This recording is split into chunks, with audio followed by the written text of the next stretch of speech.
Boa noite, vamos seguir aqui com a história da igreja. O tópico é o culto aos santos.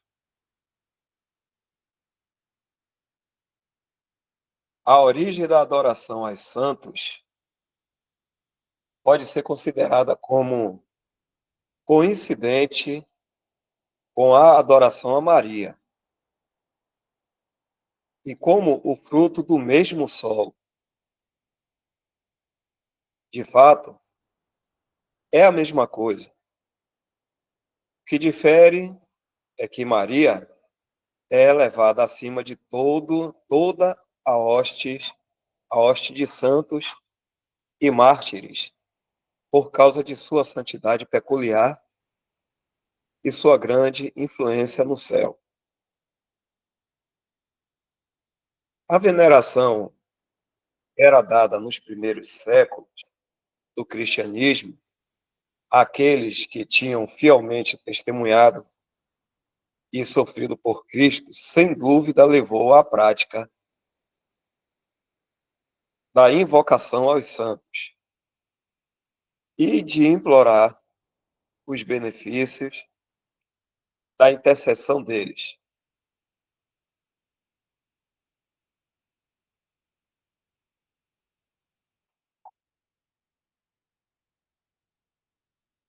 Um afeto perdoável tornou-se uma veneração supersticiosa e acabou como uma completa adoração. O passo tomado entre a veneração e a adoração é fácil e natural, embora nem sempre fácil de detectar. Daí a importância do aviso do apóstolo: filhinhos, guardai-vos dos ídolos.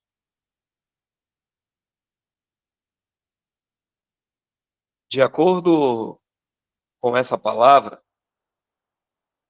se não temos diante de nós a de Cristo como o único objeto dominante de nossos corações, teremos um ídolo. No mesmo contexto, o apóstolo fala de nosso maravilhoso lugar e bênção nele. E no que é verdadeiro estamos. Isto é, em seu Filho, Jesus Cristo. Este é o verdadeiro Deus e a vida eterna. 1 João, capítulo 5, versículo 20 e 21. Tendo a vida eterna nele, estando identificado com ele, quanto à nossa posição perante Deus, certamente ele deve ser nosso único objeto de adoração. Qualquer outro é um ídolo.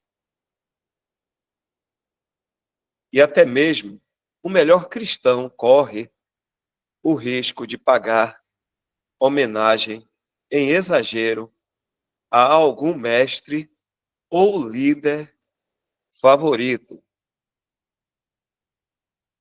Como tudo isso se comparará com a epístola de João naquele último grande dia, o Senhor nos guarde da veneração pela criatura, seja viva ou morta.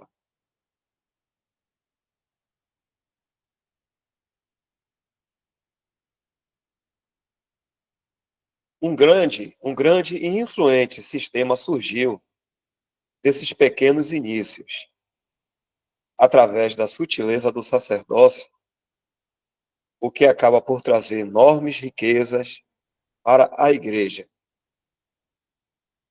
Peregrinações, com suas ofertas de expiação, e de vontade própria fazem parte do sistema.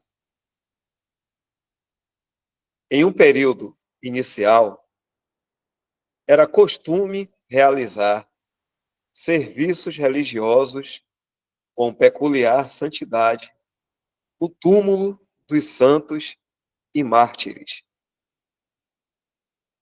Mas, à medida que as trevas aumentavam, assim como o espírito de superstição, isto não era o suficiente.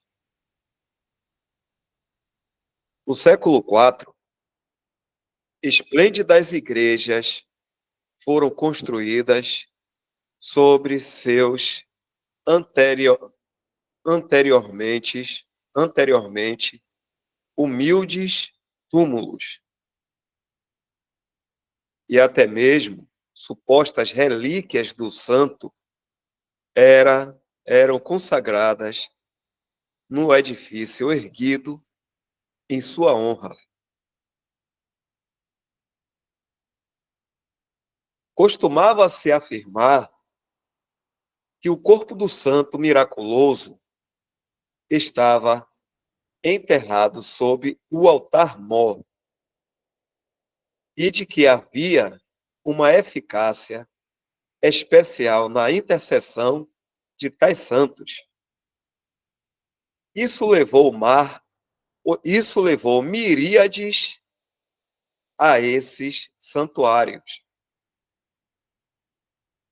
Alguns para ver milagres acontecerem, outros para terem milagres realizados em seu favor, ou para receberem bem em suas almas. Peregrinações logo se tornaram o tipo mais popular de adoração. E à medida que os adoradores abundavam em suas oblações, com seus corações quentes e ternos, eram grandemente encorajados por um sórdido sacerdócio. Durante o século VI, um incrível número de templos foram erguidos em honra aos santos. E numerosos festivais foram instituídos para guardar a lembrança desses homens santos. De acordo com Milner e outros, o culto aos santos tornou-se tão popular que corriam o risco de serem negligenciados por causa da grande quantidade deles.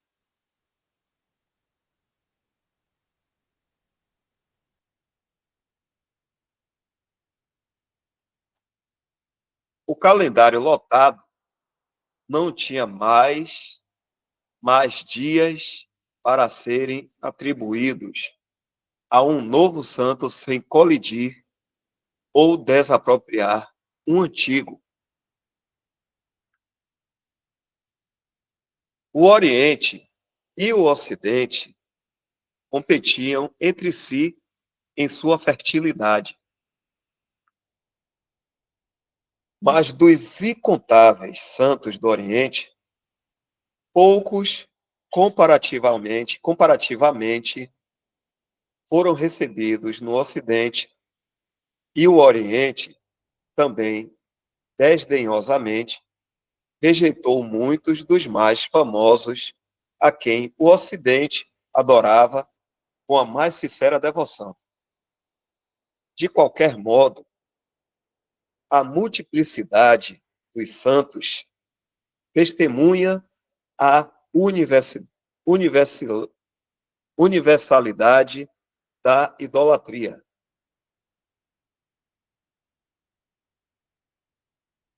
A rivalidade de igreja contra igreja, de cidade contra cidade, de reino contra reino, de ordem contra ordem, manteve um estado de competição por séculos, de modo que cada um buscava atrair adoradores ao santuário de seu santo padroeiro.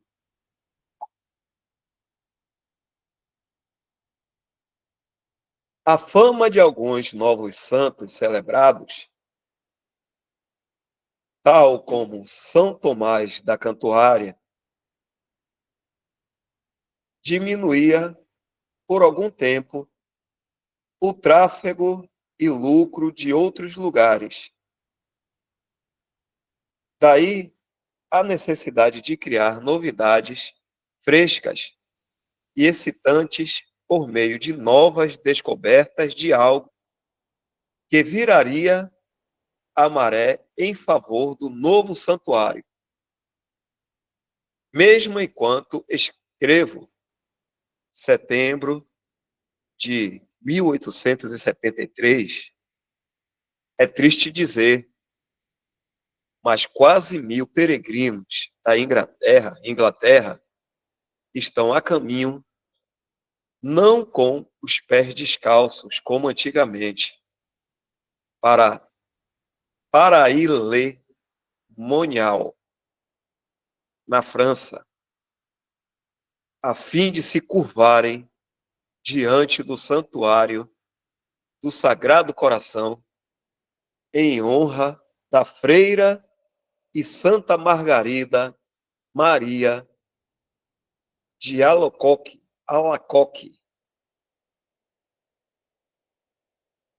Isto é muito surpreendente e desperta profundos pensamentos em muitas mentes quanto ao verdadeiro objetivo na mente do papado. Professadamente, é claro, é para o bem das almas dos peregrinos, para a honra da santa e para o triunfo da igreja. Se voltarmos até os dias de Orígenes, que foi o primeiro a inculcar a adoração aos santos ou ao santuário de Martinho de Tours, que foi o mais popular nos séculos 4 e 5, até os dias de hoje, temos cerca de 1.400 anos de adoração aos santos e peregrinações, tanto na igreja grega ortodoxa, quanto na latina católica. Não é de admirar que os muçulmanos concluíram que todos os cristãos eram idólatras.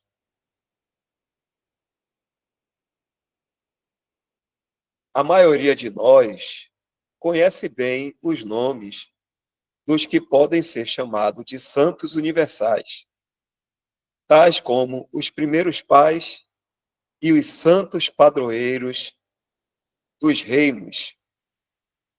Mas descobrir, por meio de uma busca mais profunda sobre essa idolatria, é algo verdadeiramente aterrador. Através de toda a extensão da cristandade romana, existe, para cada comunidade, em cada país e para cada indivíduo, um intercessor com Cristo, que é o único grande intercessor entre Deus e o homem. Muitos católicos escolhem seus santos padroeiros com base em seu aniversário,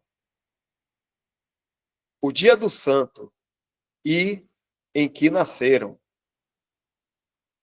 O santo é considerado o protetor peculiar do indivíduo, da comunidade ou do país, de modo que pouco menos do que o poder e a vontade divina são atribuídos aos santos padroeiros.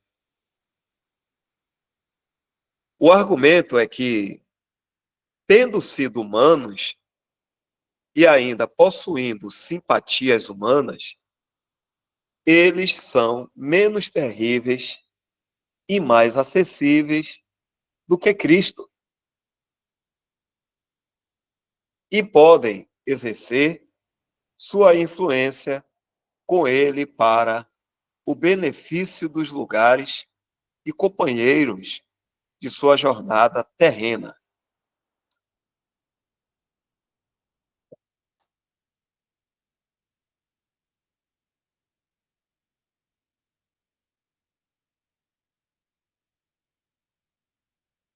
Eles são apresentados, no entanto, como sendo mutáveis e facilmente ofendidos. Colheitas frutíferas, vitória na guerra, libertação das aflições, segurança na viagem e misericórdias parecidas são atribuídas às suas orações. Mas, quando ocorrem calamidades, a explicação é de que o santo foi ofendido e deve ser apaziguado. Maior honra deveria, então, ser paga ao seu santuário, e ofertas mais caras deveriam ser colocadas sobre seu altar.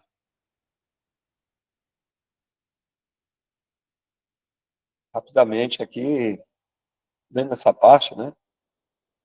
Vou ler de novo aqui. Mas quando ocorrem calamidades, a explicação é de que o santo foi ofendido e deve ser apaziguado.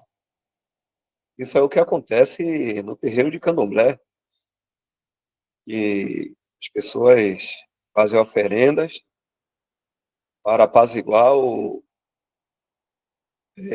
a fúria da entidade. A gente vê que realmente Satanás está envolvido nisso aí. Não é por menos que hoje algumas denominações até ditas pentecostais, né? Os seus cultos parecem ser culto pagão de candomblé, que a pessoa fica rodopiando, as pessoas vestidas de branco, fica gritando. É muito semelhante, muito parecido mesmo. É realmente terrível. Vou deixar aqui para ver se algum irmão também quer fazer algum comentário.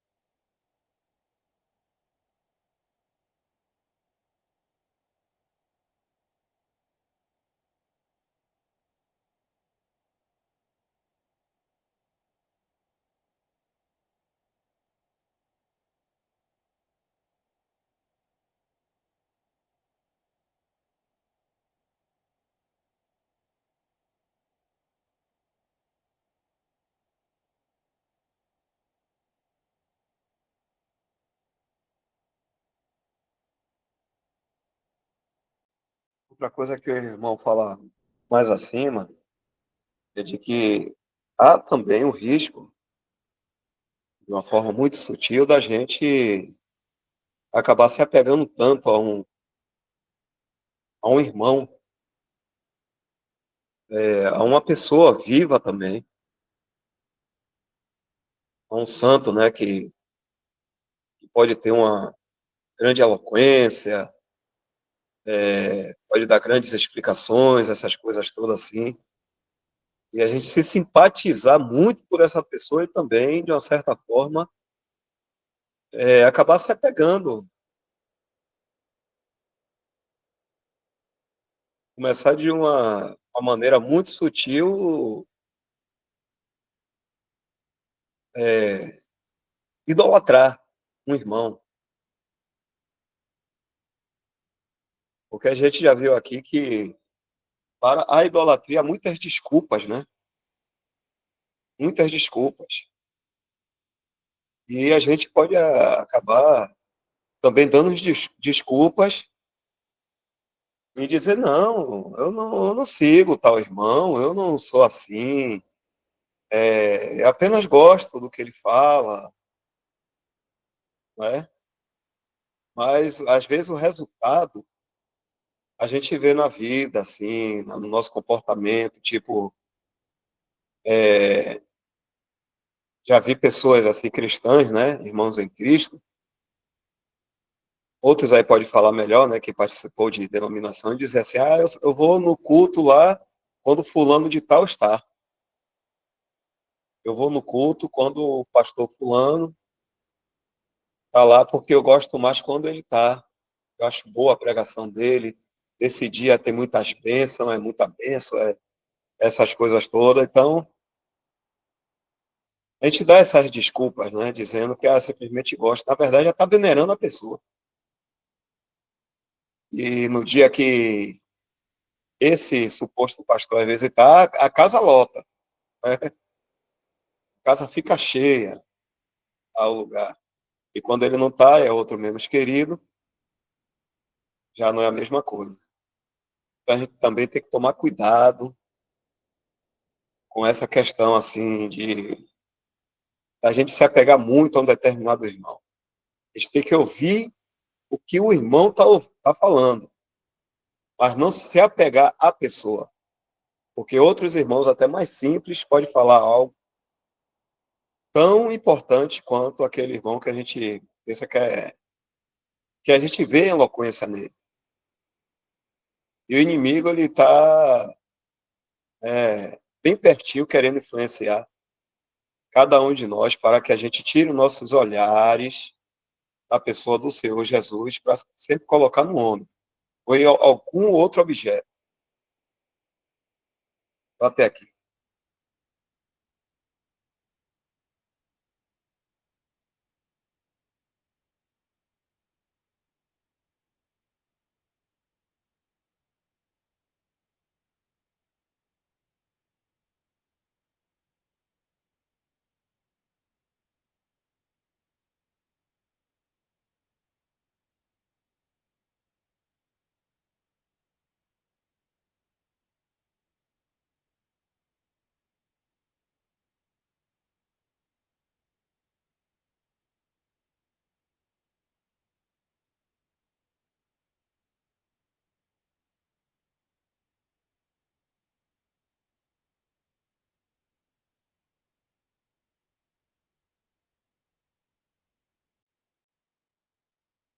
O culto às relíquias. Pelo fato da história do culto às relíquias ser muito similar em seu caráter àquela do culto aos santos,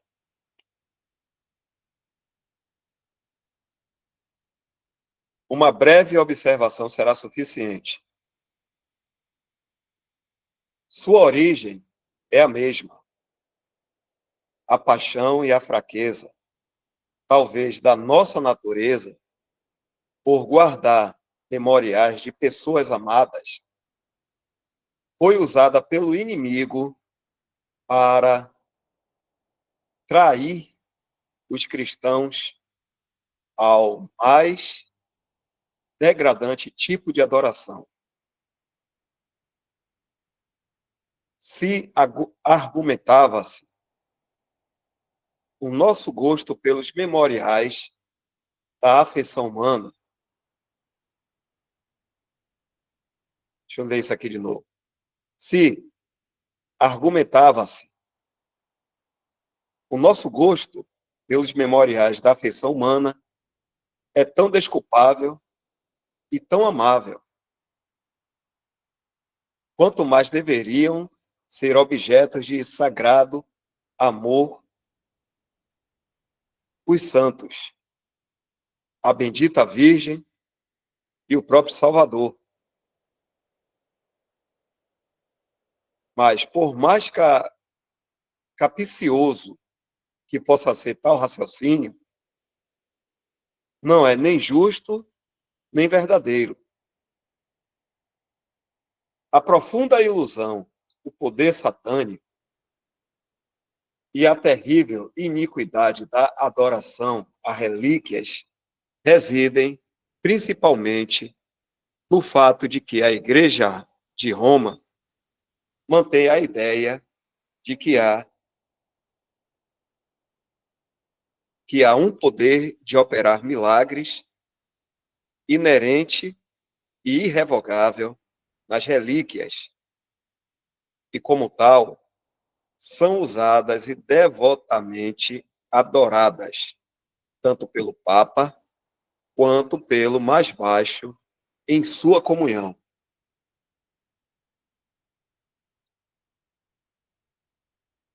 Já nos dias de Constantino, a reverência pelas relíquias dos santos e mártires tinham assumido uma forma mais definida de adoração. A imperatriz Helena, mãe de Constantino, em seu zelo supersticioso de honrar os lugares na Palestina que tinham sido santificados pela vida e morte do Salvador, erigiu esplêndidas igrejas sobre os supostos lugares de seu nascimento, sua morte e ascensão. Durante as escavações, afirmou-se que o Santo Sepulcro veio à luz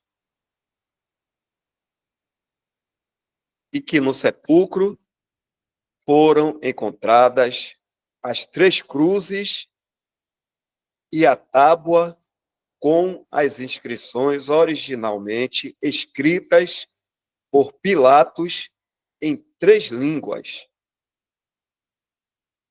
As notícias dessa maravilhosa descoberta rapidamente se espalhou por toda a cristandade, gerando grande excitação.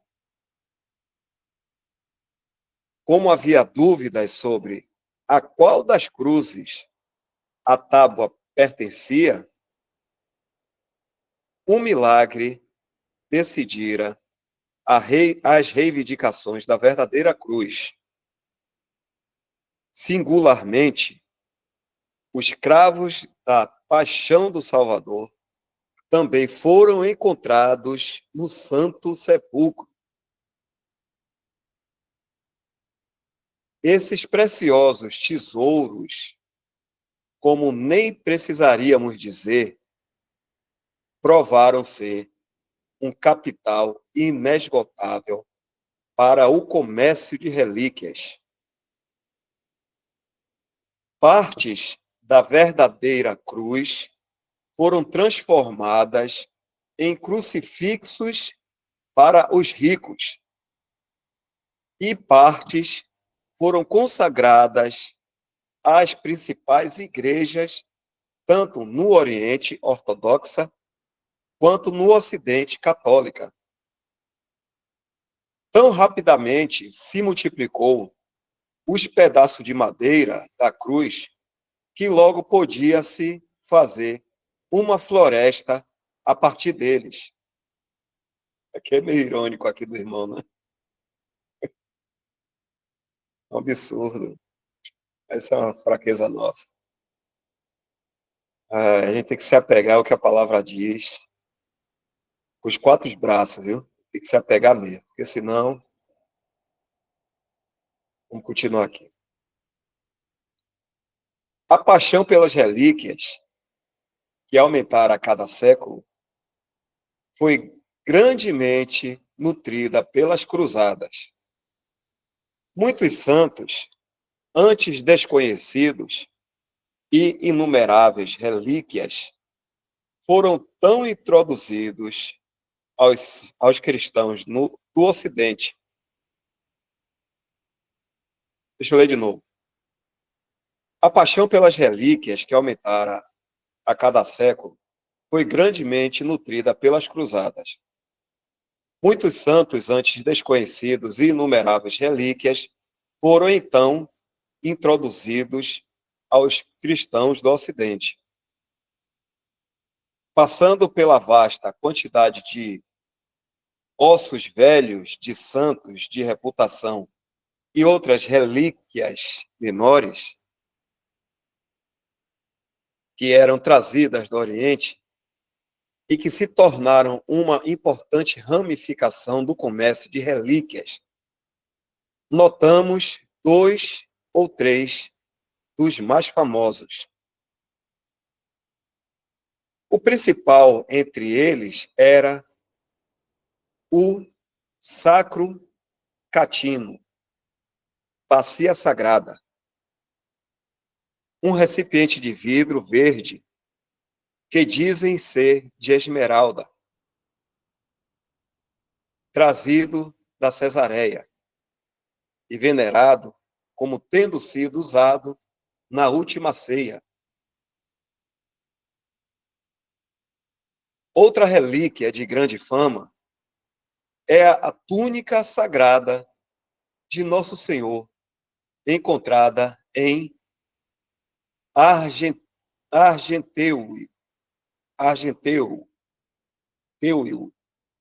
em 1156. Há também uma outra túnica sagrada que dizem ter sido presenteado pela imperatriz Helena ao arcebispo de Treves. Precisamos apenas acrescentar, como uma ilustração prática de adoração a relíquias, que na Semana Santa, todos os anos, o Papa e os cardeais partem em procissão a São Pedro, em Roma, com o propósito de adorar as 3 grandes relíquias. Ao realizarem a cerimônia, eles se ajoelham na nave da igreja e as relíquias que são exibidas da sacada acima da estátua de Santa Verônica consistem em uma parte da madeira da verdadeira cruz, a metade da lança que perfurou o lado do Salvador e o santo sudário.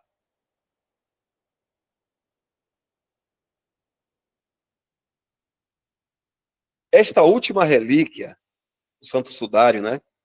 Esta última relíquia é um pedaço de tecido no qual conta-se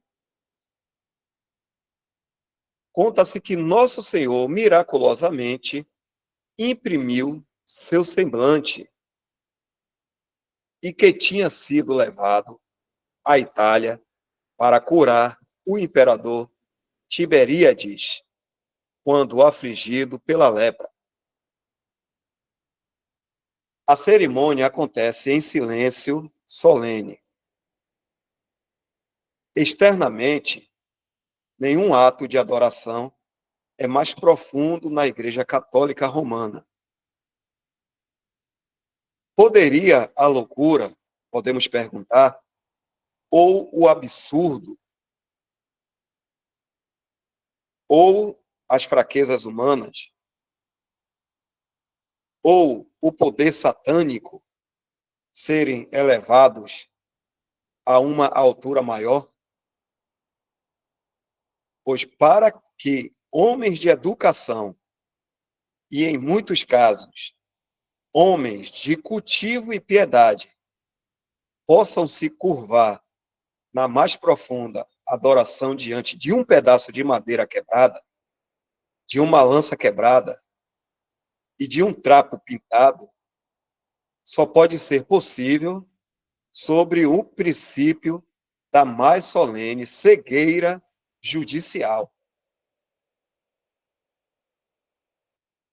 As densas trevas há muito tinham se estabelecido tanto sobre os padres quanto sobre o povo através de sua deliberada negligência para com a palavra de Deus e extinção da luz do Espírito Santo. e assim sempre será, em maior ou menor grau, quer para o católico ou para o protestante. Quando Deus e sua palavra são desconsiderados, como disse o profeta, abre aspas, dai glória ao Senhor vosso Deus, antes que venha a escuridão e antes que tropecem vossos pés nos montes tenebrosos. Antes que, esperando vós luz, ele a mude em sombra de morte e a reduza à escuridão.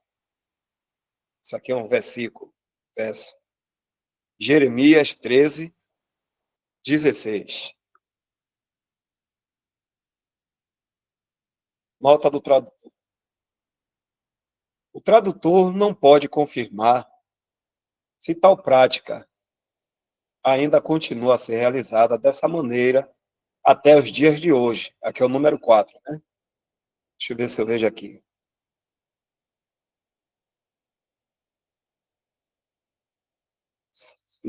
Aqui, 4. Aqui.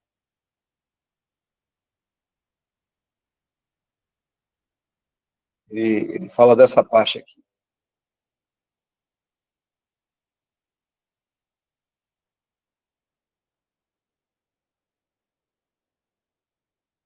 Diz assim: precisamos apenas acrescentar, como ilustração prática de adoração a relíquias, que na Semana Santa, todos os santos, o Papa e os cardeais partem em procissão a São Pedro em Roma, com o propósito de adorar as três grandes relíquias. Como nós estamos em outra época do escritor, é por isso que é falado aqui o tradutor, né, no caso. O tradutor não pode confirmar se tal prática ainda continua a ser realizada dessa mesma maneira até os dias de hoje.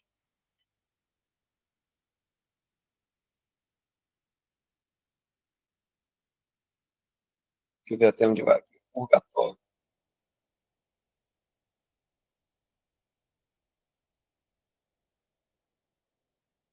O que é que acha, irmão? Vocês acham que dá quer ler aqui essa parte do purgatório? Ou a gente deixa para amanhã, a gente pega logo esse assunto aqui, né? Que é o assunto a respeito do culto a santos e de relíquias, ficou assim bem claro, né? Para a gente, não sei se algum irmão quer falar algumas palavras aí também, até das 9 horas, né? Só faltam 2 minutos, se não me engano. Tá certo assim?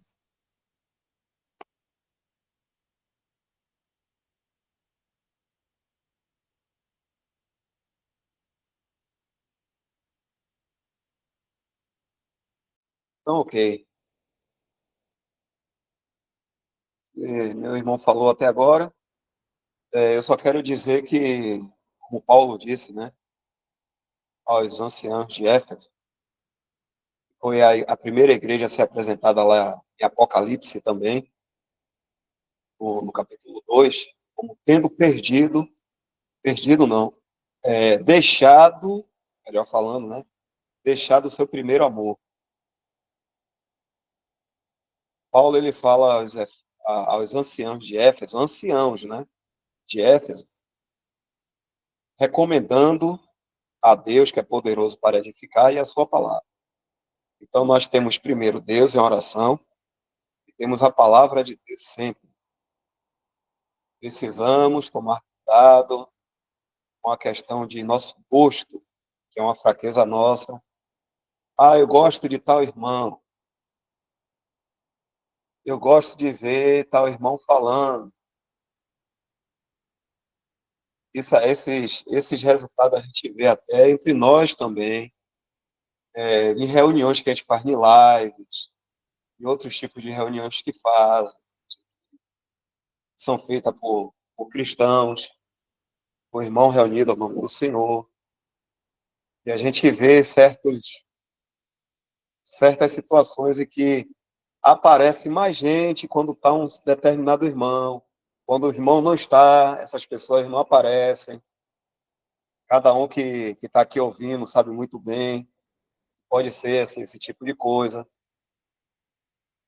Tem um irmão que é muito querido nosso, e a gente tem que tomar cuidado com essas coisas.